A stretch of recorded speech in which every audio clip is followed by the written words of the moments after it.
Mike's gonna love this, but maybe Mike remembers the email. So I got an email in 2015 from a Ricky listener named Rex. 10 years ago. Yeah. And Rex was, I don't know what made me think of it, but I thought of it. It was when I first talked to these kids at a lacrosse charity thing, and they were the ones that told me that we needed the secret handshake or whatever, or the secret thing to say to each other, so we would all know that's where Lickface came from, is like the exchange. So it's Rex's fault. No. So Rex sent me an email. He's like, I have an idea. There's this thing called Bitcoin. And but wait, he was like, here's what blockchain technology is. Here's what Bitcoin is. I can do like a Ricky imprinted Bitcoin, and we can buy part of it. It would only cost $500 or whatever. And everybody could put $5 in, and you'd get 1/100th of this Bitcoin. And I was like, oh, and it would be one full Bitcoin. But at the time, so that's got to be like $500,000 now. Well, yeah. So if he spent $500, Bitcoin was trading about $250 at that point. So that Bitcoin, if we had agreed, and I responded, hey, like, this is interesting. It's a little weird. I feel like weird selling it to people. We went back and forth. Yeah. It would be worth almost $300,000 today. Yeah. That was a pretty good guess from me. Yes. Yeah. And it was funny. I even sent him, shout out Rex if you're watching, I sent him an email in 2021, just like, whoops, I guess we should have done this. Even if we had just agreed in 2021 to do it, we would have all like fucking tripled our money. But what are you going to do? I don't want to be a part of a podcast that is like, we have the money-making scheme for you. Like, if we're all making money. If people want to do it, that's great. Yeah. I don't want to be fucking in that And space. he wasn't, for what it's worth, he wasn't even pitching it as a investment. He was pitching it as a, like, we'll all have a part of this and it'll be cool. It's like, this is our digital handshake or whatever. So you know what we already all have a part of? What? The Sixers. And it's enough. And that's it's too plenty. much. We're already connected there. Yeah. We don't have to be getting upset watching the fucking one of the stocks. I don't want to be looking at the stocks with the Ricky listeners. Next lottery party, big graph of the stocks. Yeah, we're not doing that. We might not beat a good team in the playoffs, but there's 100 people here who are much richer than. Can't do it. Yeah. It's good that he was like 9 years early on the meme coin age as well. Yeah. All right. Let's do it. The Rights to Ricky Sanchez podcast is presented by DraftKings Sportsbook. Sign up for DraftKings Sportsbook by using promo code RTRS, and brought to you by MortgageCS. Become a MortgageCS Ricky VIP at mortgagecs.com/Ricky. Barker Therapeutic Dog Beds. Get yours at barkerbeds.com/Ricky. Formerly Big Barker, now just Barker. barkerbeds.com/Ricky. And Ethos Support. Your customer support should not suck.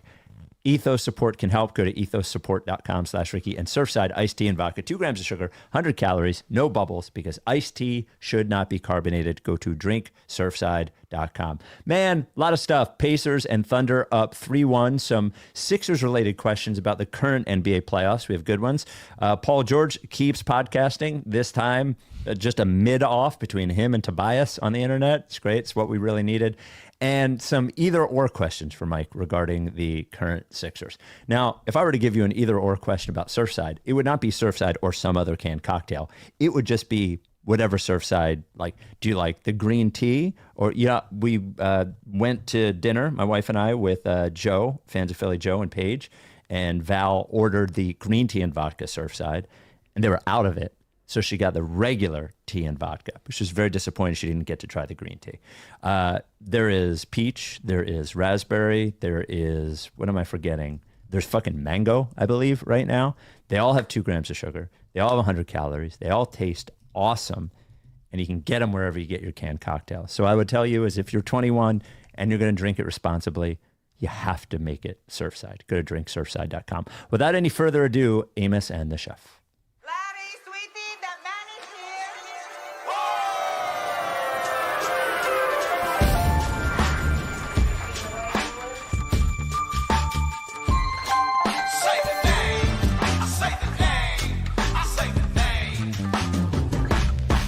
We will ride right, y'all. We were right.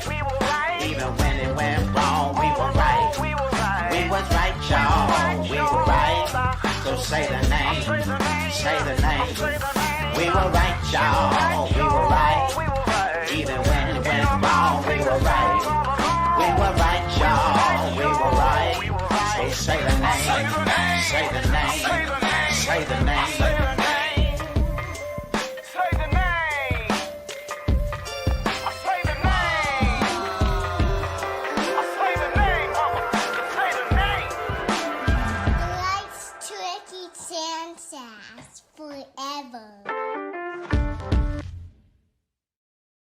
Welcome to the Rights to Ricky Sanchez podcast. I'm Spike Eskin, along with a guy enjoying the NBA playoffs specifically because the Sixers are not in them. That is one Mike Levitt. Not even close, dude. The Sixers aren't in them at all. Could you imagine? They weren't even in them before. What if it was like a Royal Rumble playoff situation? All of a sudden, like, big sound goes off. Everybody in Pacers Knicks turns their head. And the fucking Sixers come running down the aisle. Oh, no. I would hate that. Everybody boos. Yeah. The Sixers lose by 18. Get the fuck out of here, man. Absolutely not. Tossed over the top rope. I'm glad. I'm glad they're gone. Stay home. Before we get to current playoffs and Sixers related, I actually want to do this off the top. I was actually going to mention it later. But I'm having a bit of an issue. So at some point, we got to give our big boards, right? Maybe a week or two before the draft.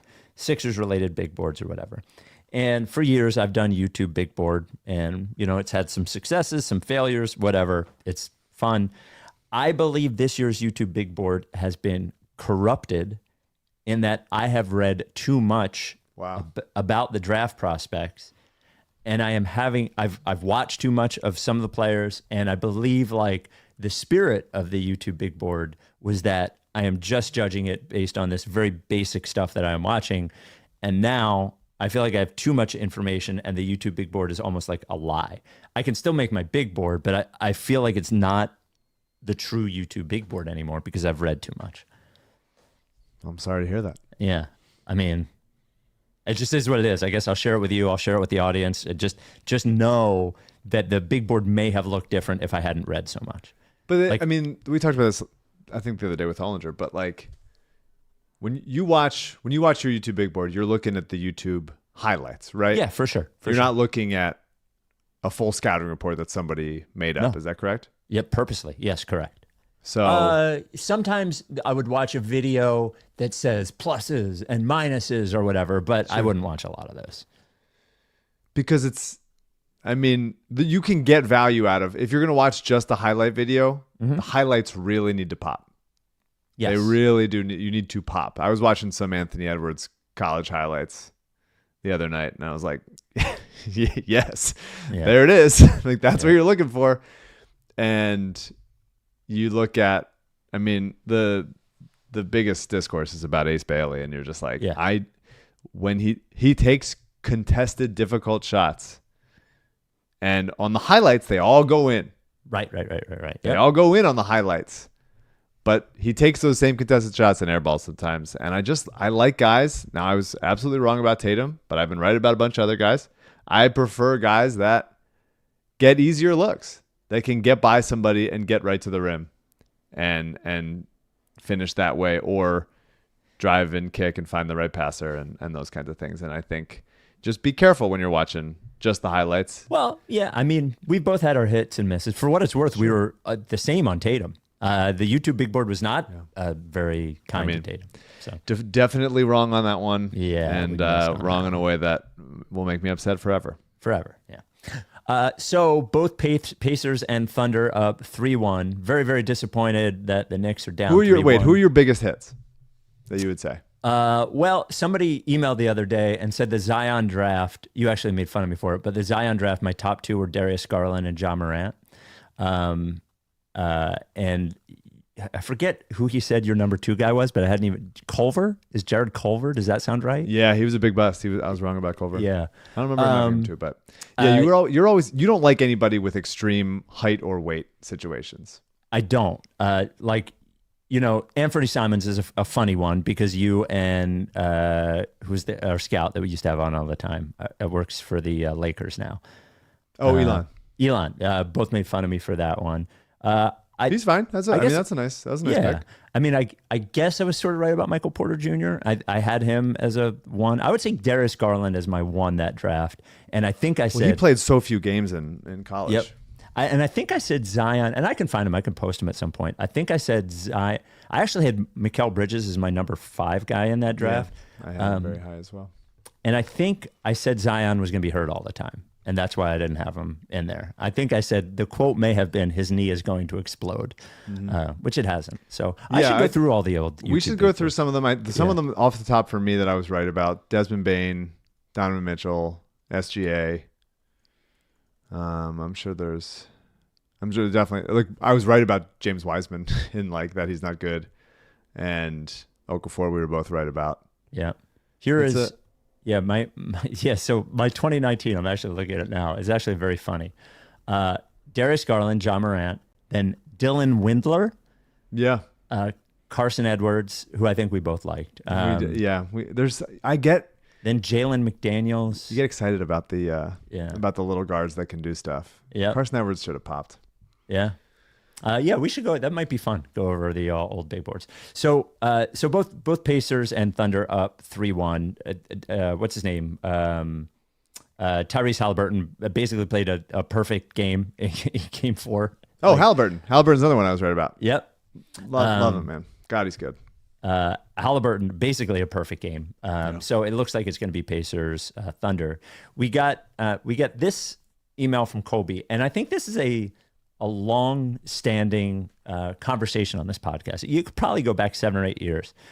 He says, love the pod. Thanks for helping me through the most disappointing season in history, at least in my lifetime. In light of these playoffs and how things are playing out, are the Sixers' current structure, 3 stars, older stars, antiquated?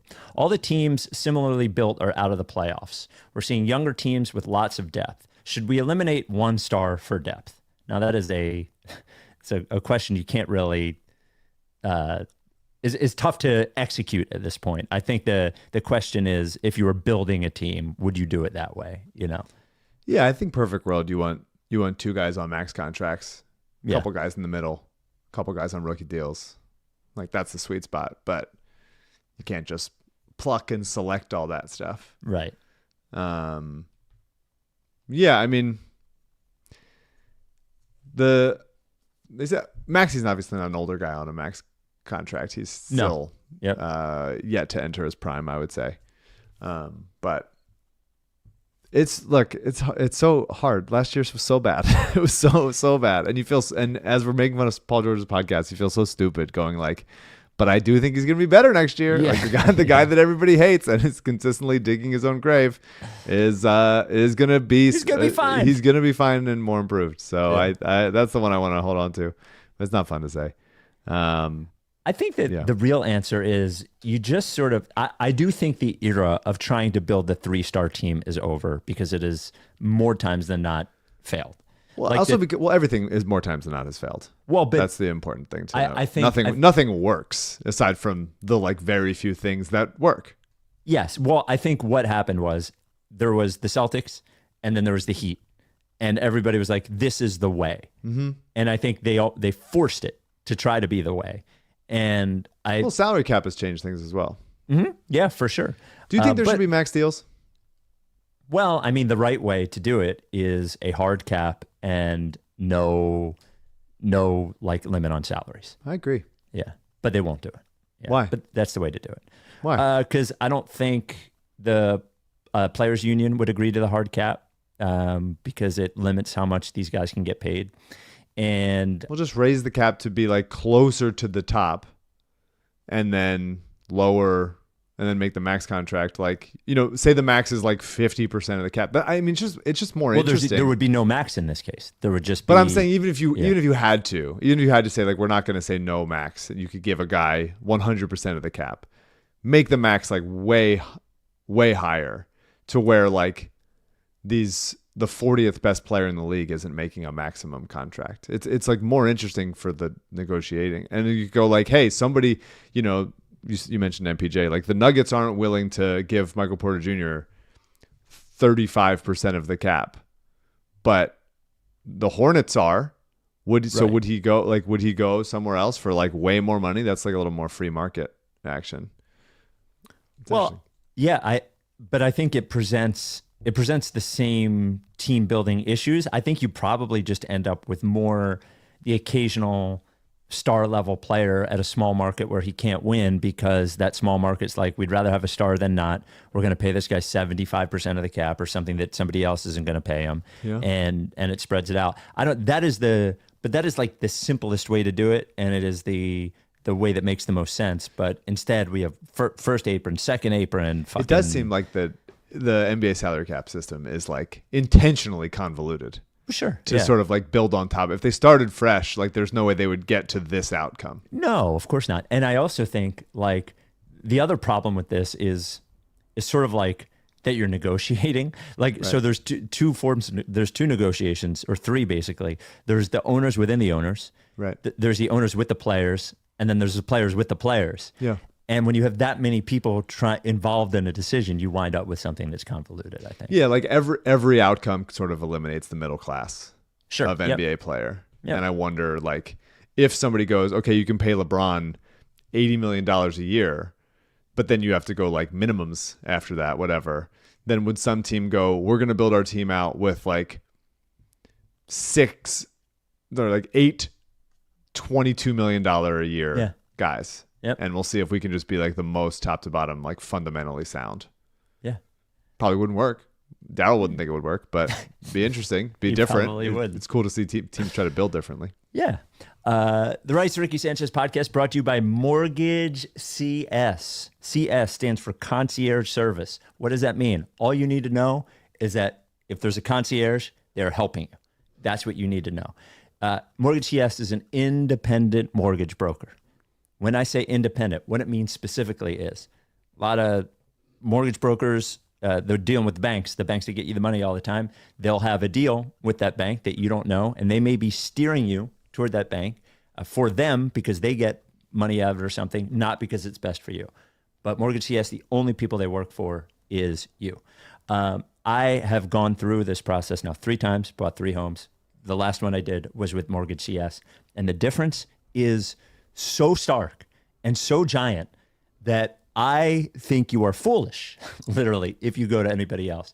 The communication is 100% great. The information is awesome. The how quick they are, how much they explain everything. It is top of the line, and because they are that way, they have a good name within the realty mortgage business. So when you are bidding on a home that a lot of other people are bidding on, the fact that you have MortgageCS on your side, who will reach out to the realtor for you, who will try to make you the bid that actually wins, makes a big difference. And now, when there are a lot of bids on every house, especially up here in the Northeast, having somebody like MortgageCS on your side is very important. Also, by the way, if you already have a mortgage, and if you got one like 4 or 5 years ago, you have a very low mortgage rate, but you have a lot of credit card debt, maybe you feel like, fuck, what do I do? Well, what you can do is consolidate debt, and MortgageCS can help you with that as well. You can call or text Ben, the CEO, at any time, right now if you want to, 267-391-7425. Ben's phone number, again, his fucking phone number is 267-391-7425. You can go to mortgagecs.com/Ricky and schedule a consultation, learn more about it. Also see the awesome, like, legendary site that they have built for us. Again, call or text Ben at 267-391-7425 or visit mortgagecs.com/Ricky. This advertisement is not a commitment to lend or extend credit. MortgageCS is an equal housing opportunity mortgage broker. All loans are subject to credit approval. Certain restrictions may apply. Company NMLS 1464766. Visit mortgagecs.com/Ricky for more information. Just to wrap up that 3-2 thing, I think like part of it is what you said, because player movement is so complicated now, you really just have to like whatever path is there, almost follow. Like if it ends up being a 3-star path, you follow that. If it's not there, you don't follow it. You work with whatever's available. Yeah. It's sort of like one of the things that people will say when they're arguing against what Morey has done here, and there are plenty of things you could say, is like, well, I wouldn't have gone for Embiid, or I wouldn't have gone for Harden or whatever. But the problem is that like you're limited to the number of players who you can actually obtain. Sure. So the choice is not of everyone, the choice is of obtainable players. And that's where team building is different. It's very easy to say, be the Celtics and have like 7 awesome players, but like, it's also not easy to make that happen. So, yeah, I mean, I think like the situation is like, obviously you need a star or two, Yes. but you really need to hit on the fringes also. You can't have as many failures as the Sixers have had over the last 12 years. Like, drafting Okafor was a failure. Fultz, partly for several reasons, was a failure. Yep. The Zaire trade, for also an interesting number of reasons, was a failure. Ben Simmons failing to develop and then getting significantly worse was a failure. The Tobias trade and contract, Horford, et cetera, et cetera. There's a couple other ones, but they've also hit on a couple. Like, it hasn't been all bad, but there's been too many big, like, you expend a lot of capital to get this thing failures. And you look at the Nuggets, obviously Jokic is incredible, and they have hit on a couple of interesting players, but they also have had too many losses on the margins. And some of that is bad luck, and some of that is like, you just got to take another stab at it. But like, you look at the Thunder, and they both draft very well. Yeah, they haven't missed on anything. Yeah, really. They've missed on some. They've missed on some. Everybody misses. I mean, like, they spent where did they pick him? Usman well, but Jang. even like Giddey, who would have been called a miss, isn't even fucking really a miss. No. Yeah. It's not a terrible pick. I mean, they took Usman Jang 11th in 2022, and he's basically not in the rotation, not playing, hasn't done anything, and that happens. Like, and maybe he has a Yabusele type, second contract type thing where he becomes useful and he's just too raw, that kind of deal. It happens to everybody. But like, you just got to win some. You got to win some. And there's too many teams that go, like, including the Sixers at times, oh, like a second round pick, whatever. This doesn't matter. Oh, let's just sell this for cash.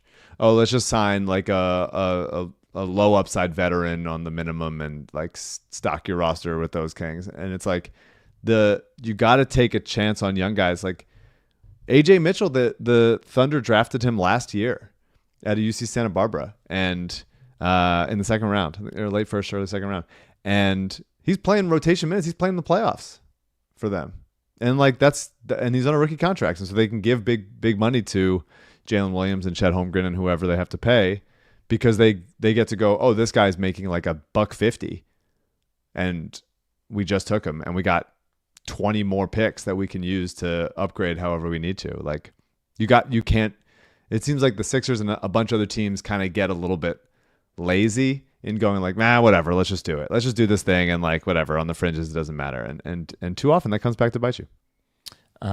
Jeff wrote in from Charlotte to write to RickySanchez@gmail.com. In an inverted way to the ship of Theseus, he calls it the Submarine of Theseus. If all of the players from one of our previous teams win championships, does that somehow count as ours? TJ McConnell, Isaiah Joe, Tony Bradley. Do we get any of the championships from those players winning championships potentially? How about Tony Bradley, by the way? Yeah, I know. Playing you major. Him shoot a 3 the other day? No, I missed that one. He did. He shot it. Good for him. But he rebounds his ass off. He does what he's supposed to do. Like, if you're a big center that has like a high motor, like, the job is kind of simple. You know what you got to do, and you know what not to do. Yeah. So much of it is just these guys were so good at like lower levels that they kind of can't shake the idea of like, well, I can do so much more than this. And it's like, you really should not, because it is only detrimental.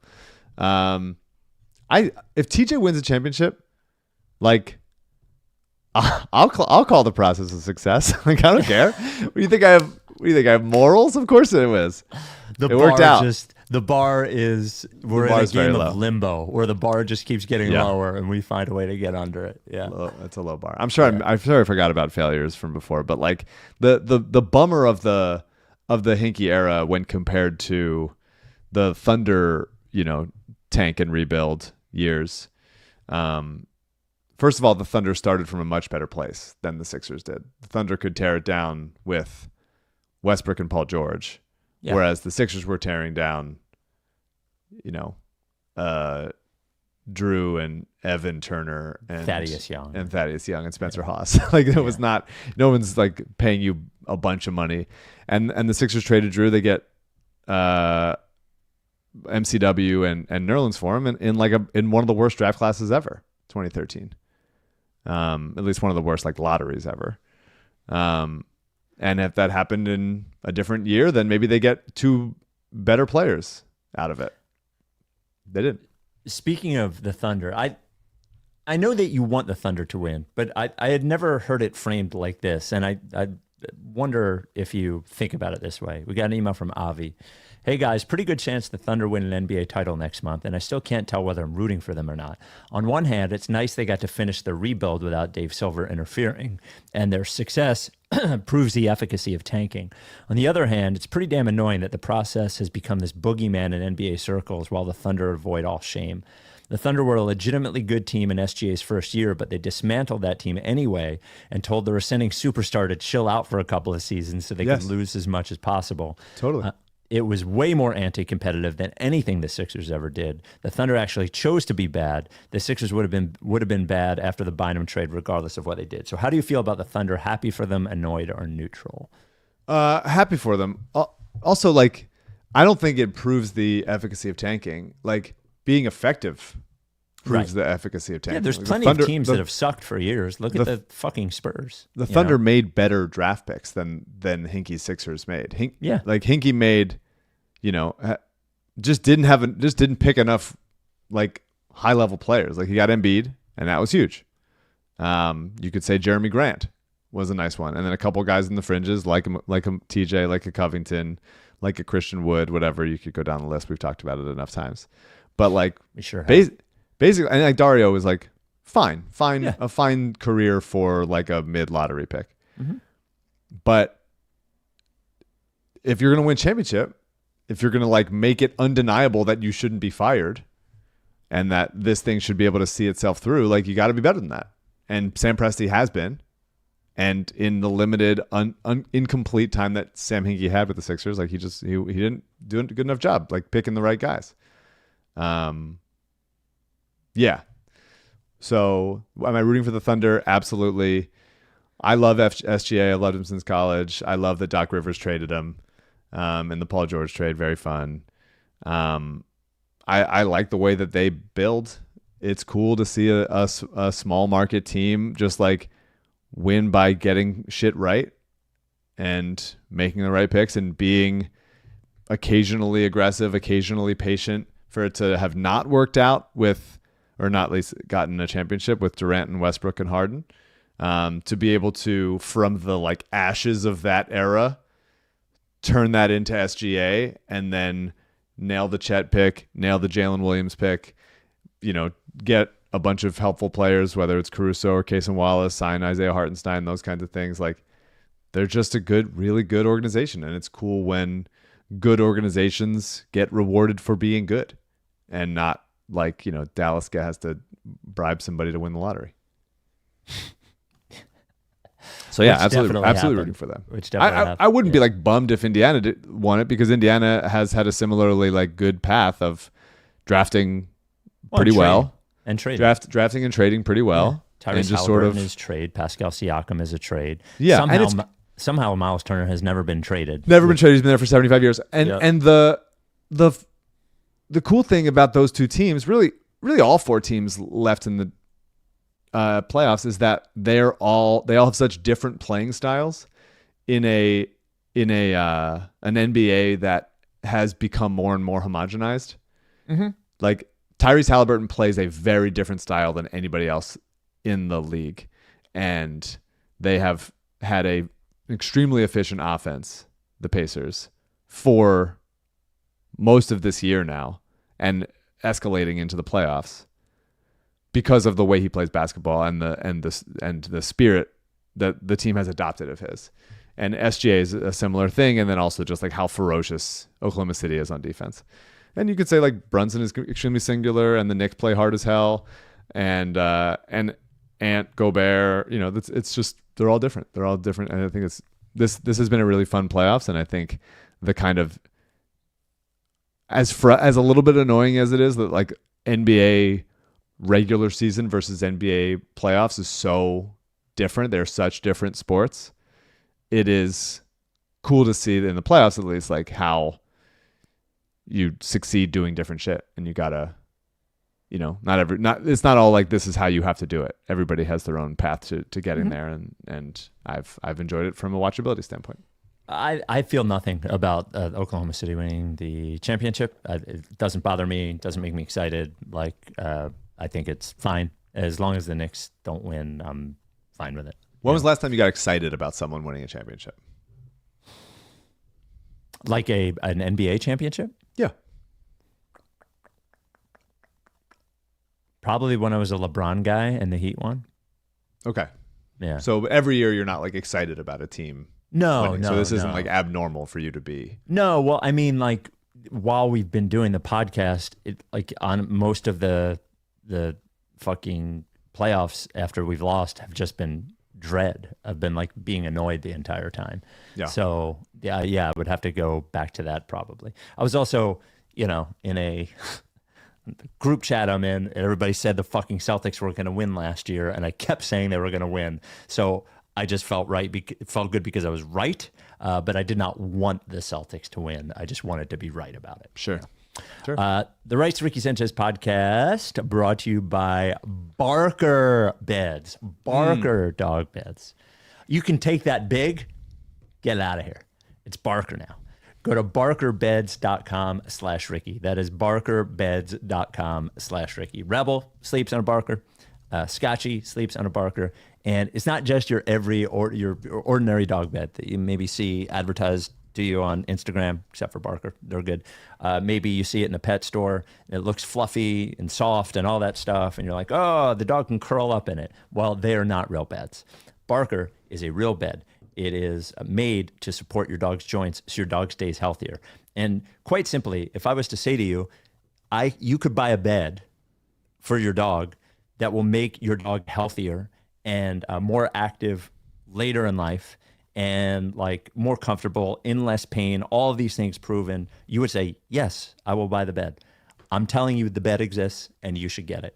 That is your job. Your dog can't go on the internet and buy its own bed. You have to do it for him. Go to barkerbeds.com/Ricky, barkerbeds.com/Ricky. You get the Barker. You also get 2 Process Pup patches. You get stickers. Send us a picture of your dog on the bed, preferably with the patches. Put them up on Instagram, officially Process Pup.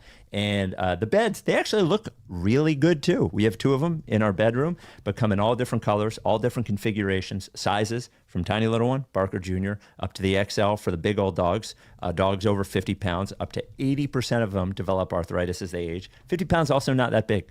Rebel's 40 pounds, so just a little bit bigger than Rebel. There's a 10-year warranty. The foam won't flatten, or they replace it for free. It is handmade in the USA. Barker dog beds.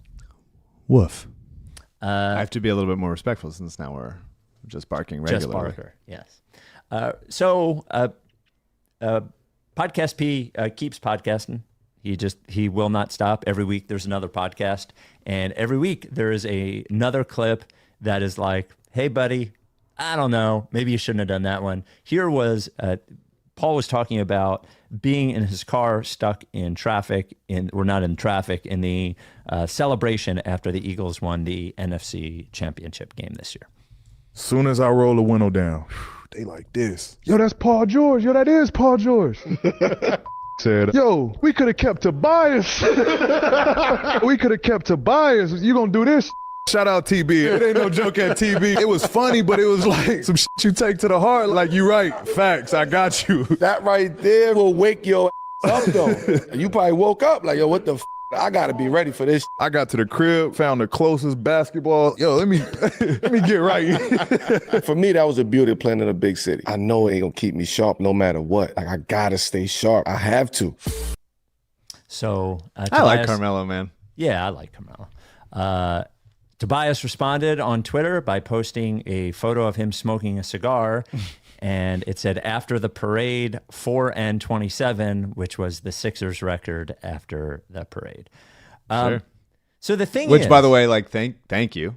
Yes, it was great. Thank God. wish it was 2-29, to be quite honest with you. First if thing it was is 2-29, they wouldn't have. They had to be the exact. The Sixers had got the highest pick of the teams order. Right. Nobody above the Sixer in the tanking order got a higher pick than them. Right. So it had to be that. So on some level, I do appreciate in these podcasts how Paul George is sort of like honest and what's the word I'm looking for? Vulnerable a little bit. Sure. But the other thing is, like, you say no shot at Tobias Harris. Of course it's a shot at Tobias Harris. It is a little bit. Yeah. Well, it's exactly a shot at Tobias Harris. Otherwise, why is it funny? Yes. And Why then is it funny, Tobias, like, all right, you're smoking a cigar. Like, let's chill out. Like, both of you chill out. But specifically, Tobias isn't my problem anymore.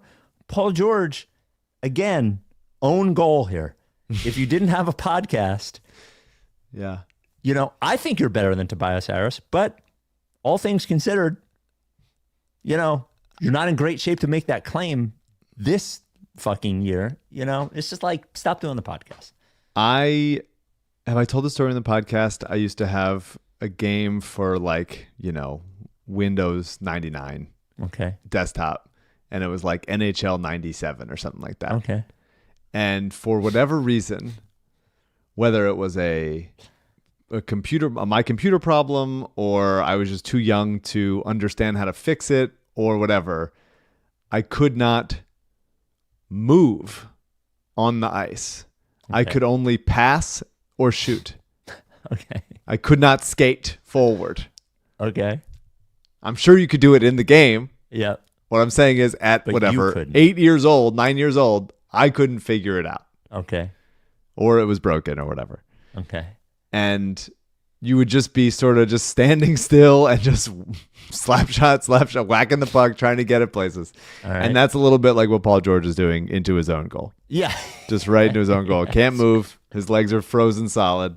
Yep. Into the ice. Just like shot after shot. His goalie's getting pissed off. Why are you shooting at me, you idiot? Skate the other way. Well, and the thing is, he wouldn't be making these mistakes if he wasn't doing a podcast. And the world has enough podcasts. I appreciate you wanting to share your thoughts. I do appreciate him being honest. I do.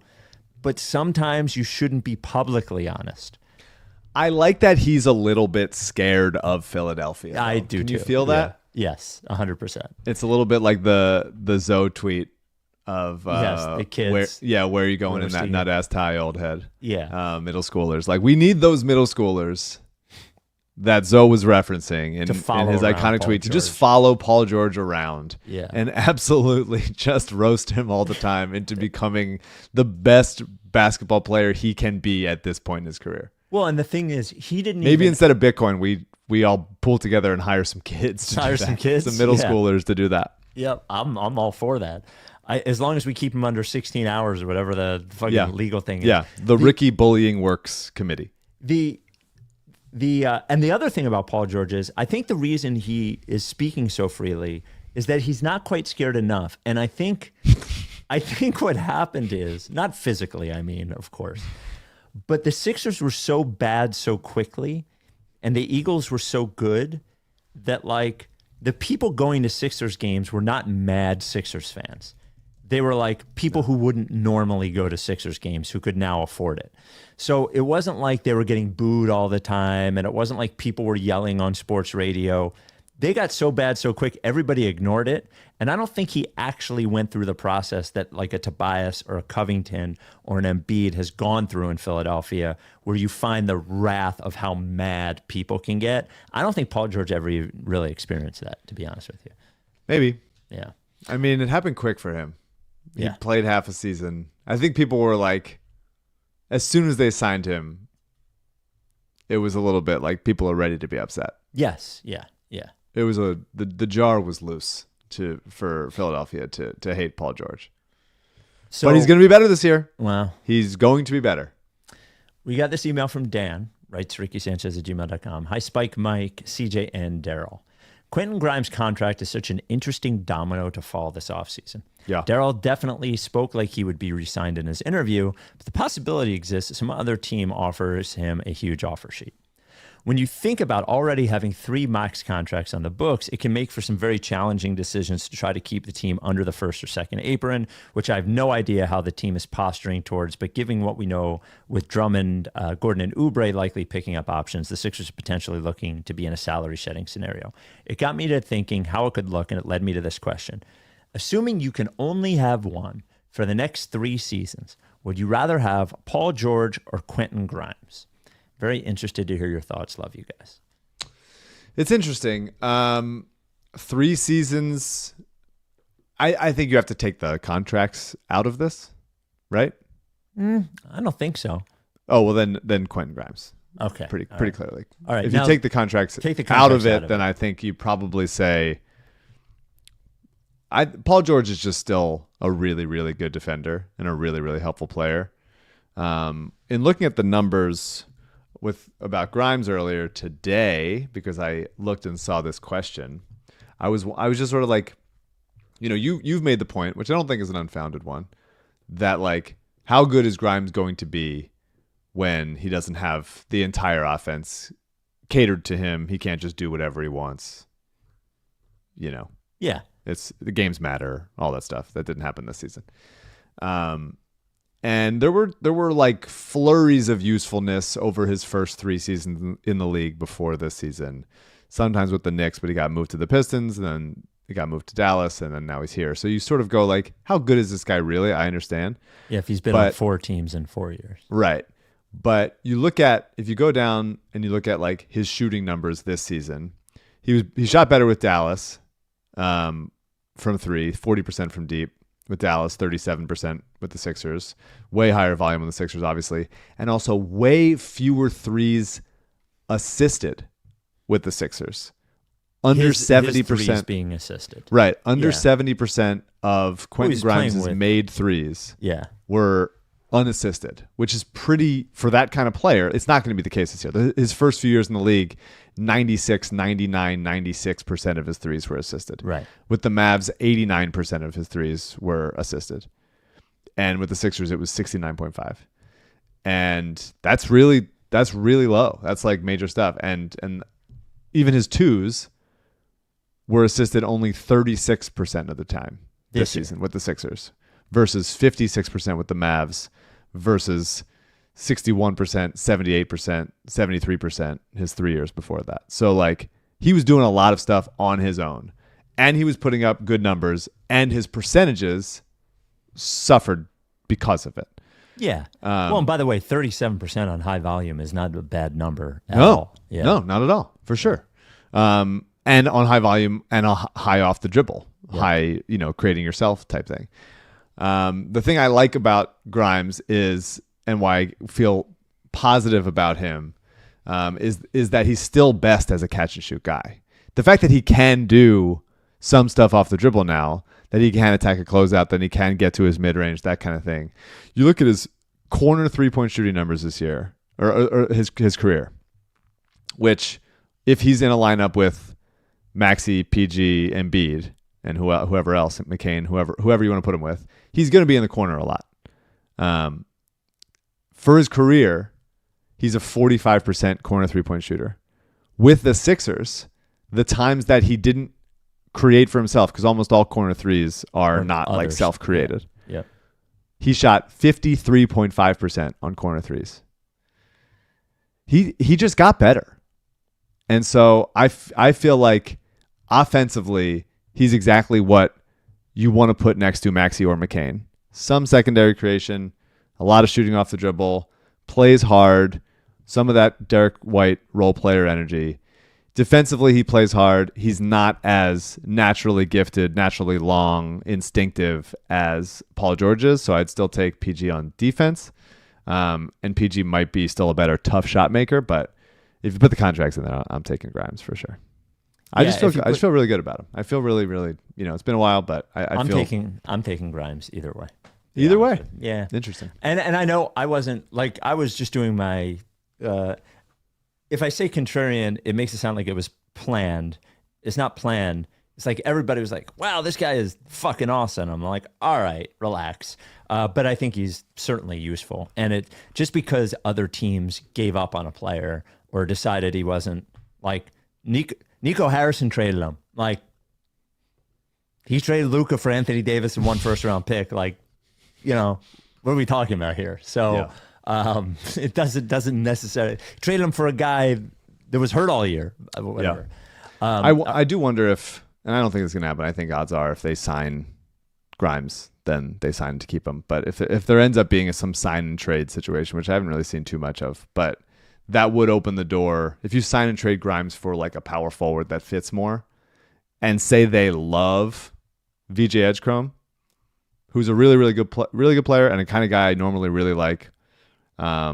Good piece from Dan today on VJ Edgecombe. Really good piece from the Danny on VJ Edgecombe.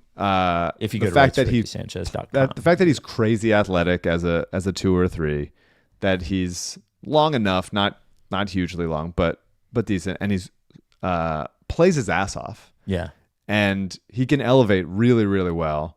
The shot looks pretty good, and he can slash and get into the paint. Now, does he have to work on his finishing? Of course. But like I want to see, when I'm looking at prospects, this is why I don't like what I see from Ace Bailey, is when I look at prospects, I'm like, yeah, if you're missing around the rim, like that's okay sometimes. I just want to know that you can get there. And if your handle like slips up driving between 2 guys, that's okay. I want to know that you're willing to try. And that's where the, you know, background information and the interviews and stuff to go, is this the kind of guy who is going to get significantly better? Because you look at Donovan Mitchell's college tape and there's a lot of stuff about him that's like, oh, he's missing that. Oh, he's like really low percentage on those kinds of things. Yeah, well, these guys are fucking those young. Are bad shot selection. Yeah, of course. You're betting on the person and saying like, okay, are the tools there big enough for this kind of person to deliver? And so in a world where Grimes is gone and the Sixers know Grimes is gone, that to me would open the door up a little bit more for taking Edgecombe at 3. The 2 people I think of when I think of Edgecombe, I brought one up to the Danny and you. One is Josh Hart, but the other one is Chris Dunn to a certain extent, I think. Yeah. You know, and Chris Dunn was the 4th pick in the draft or whatever, and is taken, by the way, is now like sort of not a specialist, has become a good NBA player. But a little bit of a specialist though. But like a good athlete who plays great defense and can handle the ball a little bit and all that. So I think somewhere in there is where Edgecombe is, which is, by the way, 2 good players. But then when you think it's the 3rd pick in the draft, I want better than Josh Hart. But then you're thinking, well, I don't know. Would you rather have Josh Hart or a bust? I don't know. You know? Well, this is why I want to trade down so badly. And you just gotta MOC wrote an article in a couple days ago where he was talking about all the trade down scenarios, many of which I've spoken about on here.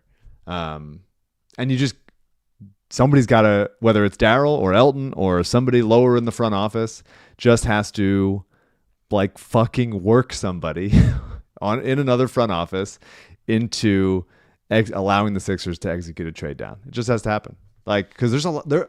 I think people are still like, oh, so Mike doesn't think this draft class is good. I think it's good but flawed outside of the top 2. And I think it's important to note, this is not for the lottery or whatever, but because of NIL and how much money the players can make by going back to school for another year, today is the early entry deadline to determine if they're staying in the draft or going back to school. You're seeing a lot of guys that the Sixers could have picked at 35, go back to school. Right. And so there's still a bunch of them, but there's like 4 or 5 guys that were being considered at 35. Miles Bird of San Diego State, Tahad Pettiford if you really liked him, Otega Owe of UK, like that are now gone. So that's interesting. It's a factor. I would wonder if this year, if the Sixers don't get somebody they like this year, if they go, all right, this is finally the time where we take a draft and stash type of guy. I wouldn't love it. I don't. But if there's somebody who wants to make the case that like this guy, you know, Rocco Zikarsky of Australian center who's long as fucking shit and can shoot threes, he's the guy that you want, and let him come over in a year or two and he'll be great. I'll hear it out.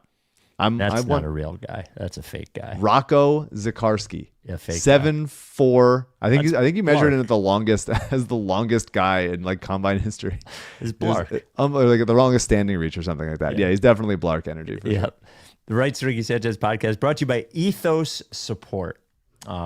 So if you are a business owner, if you are a business decision maker, if you even work somewhere where the boss will listen to you, I want you to think about the customer support options for your business, whether it's a website, whether it's phone, whether it's chat, whatever it is, and ask yourself, if somebody interacted with this, are they going to brag about how good it is?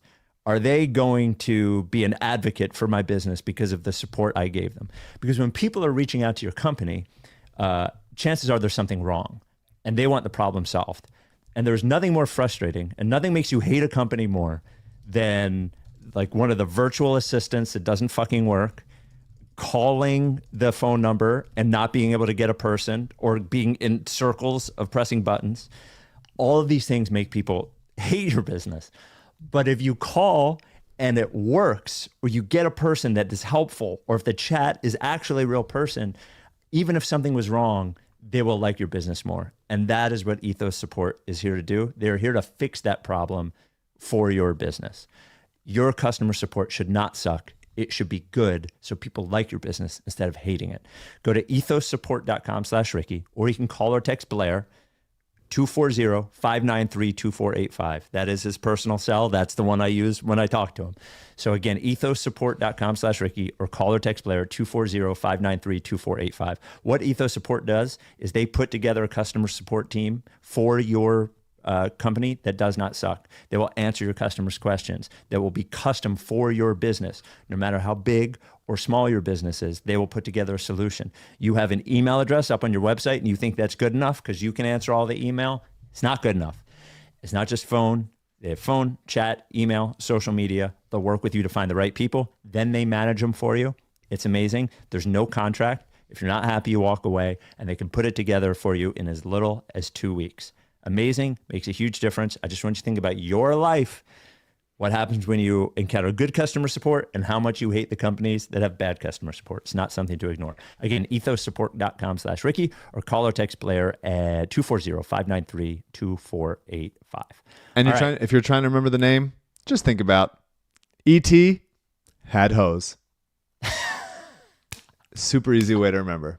There's always the gold for you. And E.T. has hose as a gold. There it is. I never gave Mark his ping pong ball. Oh, Mark. He had to keep some. He had to. He's getting pelted with that. Those pictures are great.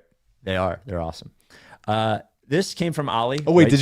Did you give Pablo the... I sent it to him. Yeah. You sent it to him. I sent it. He was texting me. He really wanted it. I sent it on Saturday. It was either... I sent Mia my poem book as a gift, which I'm sure she was dying for it. She fucking enjoyed it. and I sent Pablo his banner, and I sent it to him on Saturday. It was like it arrived by today or yesterday. I threw some stickers in there too. This is Process Hall of Fame. Process Hall of Fame. Pablo Torre. Esteemed. We got an email. I forget who it was. It was just something like, "Hey, Pablo's reporting about Bill Belichick. Am I supposed to care about this? Isn't this just, what's the word when you're just watching something?" He was like insinuating that it was like bad or something. And I was like, email Pablo about his podcast. Like, what the fuck? Yeah. I will say I've enjoyed it. I think Pablo's podcast is great. And I think the Bill Belichick thing with his young girlfriend is actually very interesting. If you hate it and you want to tell Pablo, he has a Twitter, he has an email. I'm not his fucking agent, And he loves to be insulted.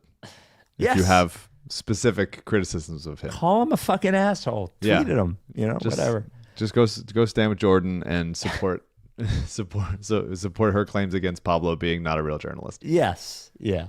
What am I supposed to care about this? I don't fucking know. I didn't tell you. I don't. Yeah. You don't have to. Totally don't have to. No.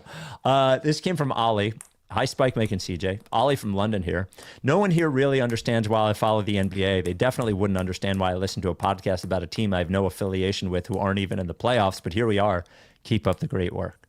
I was struck in the Daryl conversation by his attitude about McCain.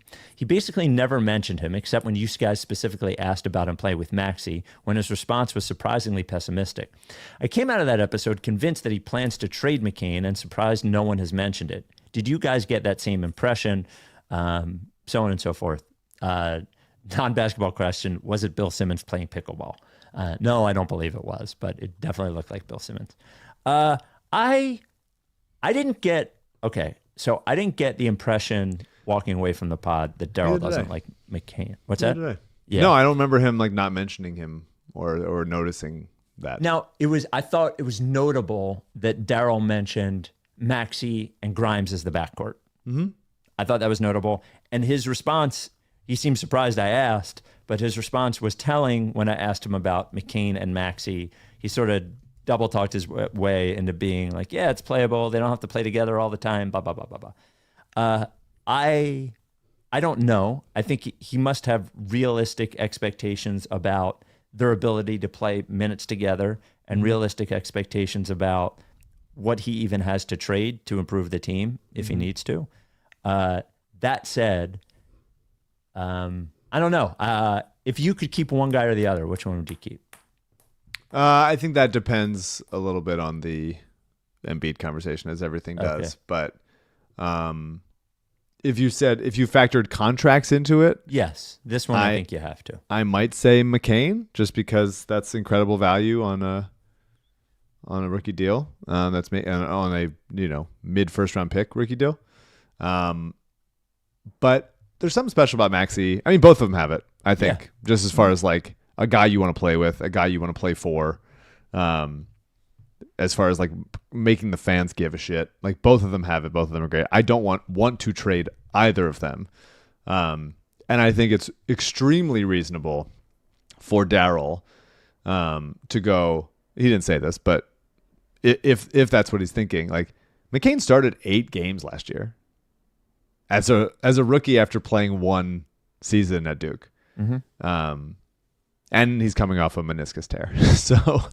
so like counting on him for like, he also played 8 games for a team that was dying. That was truly like gasping for air.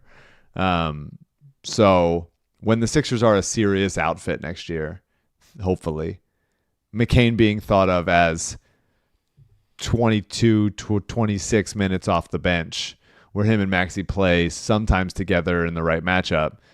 And if he's hot, you put him in, and if he's not, you play him for 14 minutes, whatever.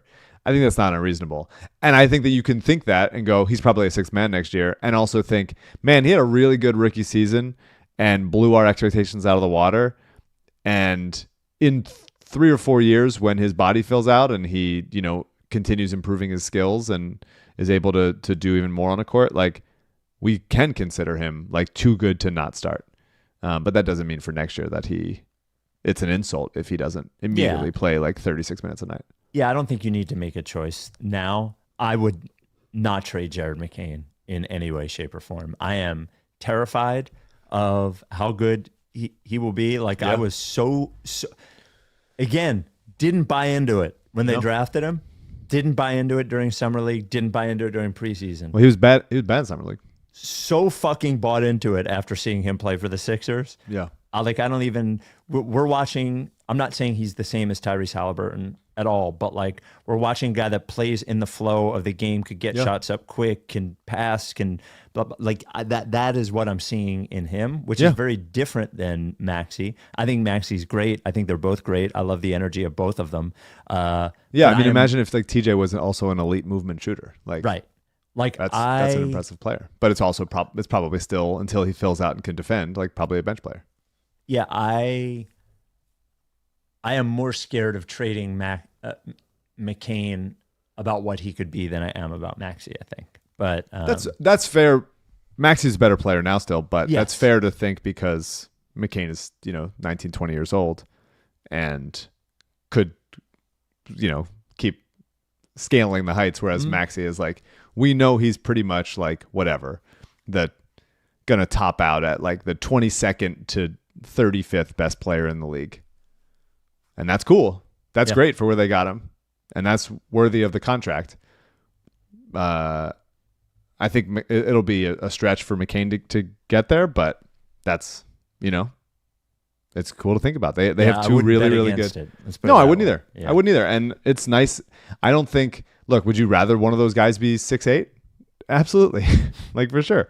And maybe will there be a time when you have to trade one of them for someone like, do you do a little swapsies the way that like you have Franz Wagner and Paulo Banquero standing there and they need a guard that can dribble and shoot? Like at some point, maybe that becomes an interesting thing. I wouldn't do it right away. I wouldn't rush to do it. Barbara wrote in, writes RickySanchez@gmail.com. Barbara. Hi, Spike and Mike. I'm one of the few female listeners who listens to the podcast. Wrong. And I've been a Sixers fan and generally a Philly sports fan my whole life. I emailed Barbara back because she didn't write in here. They live in Altoona, PA, just for context. I got married a few years ago to a New York sports fan, Yankees, Knicks, and Giants. We're expecting our first baby next month. My question to you is, how do I make sure my baby is a Philly sports fan? Or should my husband and I negotiate, i.e. I get Eagles, he gets Yankees, we coin flip Sixers and Knicks. Neither of us are hockey fans, so we're not worried about that. I'm upset the Knicks are in the conference finals the same year my baby will be born, while the Sixers have had maybe the most disappointing season of all time. Basketball is my favorite sport, but I also don't know if I should subject my child to a lifetime of Sixers fandom. Please help. So I think you lean into both. I understand you do a negotiate, whatever, but unless you're negotiating for yourselves, like you get the Eagles, he gets the Yankees, and like that's how you decide to root as a couple, I don't think you can sort of force that on your kid if you are still rooting for, the Giants and the Phillies. So you're saying, you say, hey, mom roots for the Phillies and dad roots for the Yankees. Yeah. And you kind of just got to let him pick as he gets older. I don't know. I think he said it was a boy.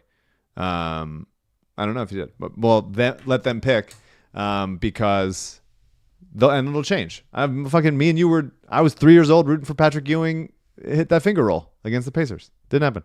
And then I got that shit behind me, and now... You were cheering for the Knicks? We've talked about this before. We have? When I was 3 years old, or however old I was, I had a pair of Knicks boxers for whatever reason. Probably got them at like a fucking... I didn't know we talked about... We talked about this many times. And it was a Patrick Ewing... Many times? Patrick Ewing CJ, finger do you roll. remember this? I don't remember it. A Patrick Ewing finger roll. Somebody in the chat's going to remember it. Okay. Patrick Ewing finger roll, rims out. I hated Rick Smits. And I probably just liked the Knicks colors. I was like truly a child, a baby, an infant.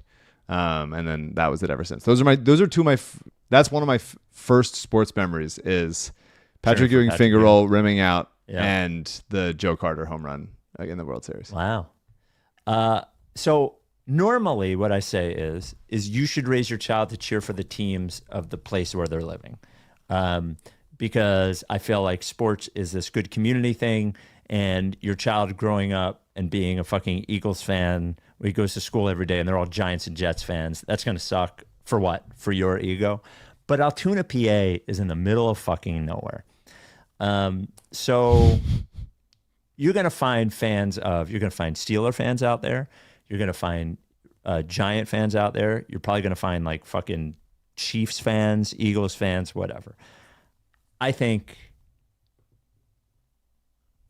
You just gotta let it happen. If basketball is your favorite one, give them everything else and keep the Sixers. Yeah, and you just like slowly feed them, get jerseys for the kid. Yeah, You just sort of insert your agenda low key, but I don't think negotiating about like our kid is going to be a fan of this team and that's final. The kid has a sort of an input in that. Well, I don't think so. It's sort of like religion. You have to tell them what to do, or they might not do anything. I don't think so. I actually think it is very different than religion. It's a religion in some ways, but I think in this case it's different. If you have two fans of teams, I think they will go with probably whichever team has the cooler guard. Right. Well, that's fair. Yeah. So if it's Maxey or McCain, that they just like, oh, I like that little guy, then that's great. If it's Brunson, then that's that. Okay. All right. That's fair. And last thing, I don't know if so we got this email and then it's been, I guess we didn't get to the email quick enough. So the guy posted it literally everywhere and it's been everywhere. So this came from Josh. Hey guys, longtime listener, had a blast at Live Ricky 6. We're thinking about what a strange career Ben Simmons has had, and if there is any chance he turns back into the player he once was. I have also been watching The Rehearsal on HBO with Nathan Fielder, and in the show, he creates mock situations for people to overcome their fears. It's such a fucking funny show. It's unbelievable. Yeah, I haven't watched season 2 yet, but season 1 was very funny. It's unbelievable. I watched the first 2 episodes of season 2, so I got more to go. Okay. So I'm not totally caught up. Season 1's great. I love Nathan Fielder. So funny. And by the way, did you ever watch the what's it called? The finale of Nathan For You? I'm sure I did. Oh, dude, it's so good. It's like 2 hours long. It's the wildest ride. Anyway, this often includes hiring actors, building full sets, and going to extreme lengths to change people. What if the Sixers did this with Ben? We bring Ben back and we build a mock Wells Fargo Center. Now it is Xfinity Mobile Arena. Fill it with paid actors. Actors as commentators, actors as refs, and actors as players. Then we have Ben make the infamous passed up dunk on the Hawks actors and overcome his fear. Then boom, we get all-star Ben again, still in his prime, age 28, genius or not. I don't think. I mean, I would love to watch an episode where Nathan Fielder discusses this whole situation with Ben Simmons. I think that would be stunningly good television, like the episode of the year. I don't know how effective it would be in sort of like turning everything around, but Nathan turning his attention to sports with any number of former Sixers would be pretty cool to do. I don't think he's going to do it, but I like it as an idea. It's not a bad idea. It's a funny idea. Definitely a funny idea. All right. We will talk to you next time. Do you know who's hosting for me this weekend? I got some feelers out. Okay. All right. It's gonna be somebody good. No Spike. It's gonna be a Mike pod. Yep. And we'll probably be talking about the draft because why not? Probably. We are just under a month away. Very exciting.